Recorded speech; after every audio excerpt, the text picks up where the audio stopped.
গাঁজা উদ্ধার অব্যাহত রয়েছে যাত্রাপুর থানাধীন এলাকা থেকে। যাত্রাপুর থানার পুলিশের তরফে অভিযান চালিয়ে শুকনো গাঁজা উদ্ধার করা হয়। একটি গাড়িকেও আটক করা হয়েছে। বিষয়গুলো সংবাদ মাধ্যমের কাছে তুলে ধরা হয়েছে গাঁজা উদ্ধারের প্রেক্ষাপটে।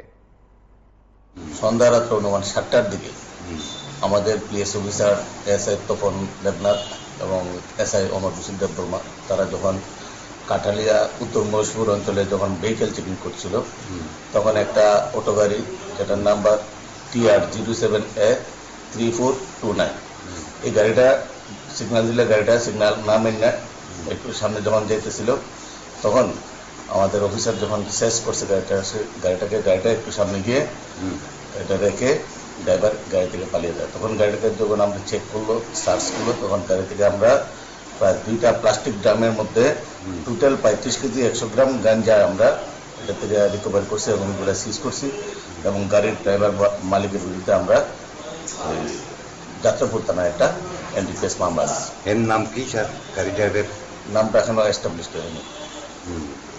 আপনার কি টল রাখছে আসুন পুলিশ? বললাম তো, এখানে এসআই তপন দেবনাথ আর এসআই অমর হোসেন দেববর্মা তারা চেকিং করছে। আপনারা শুনলেন সেখানে পুলিশের তরফে বক্তব্য। এই ধরনের অভিযান আগামী দিনে অব্যাহত থাকবে বলে সংশ্লিষ্ট থানা পুলিশের দাবি।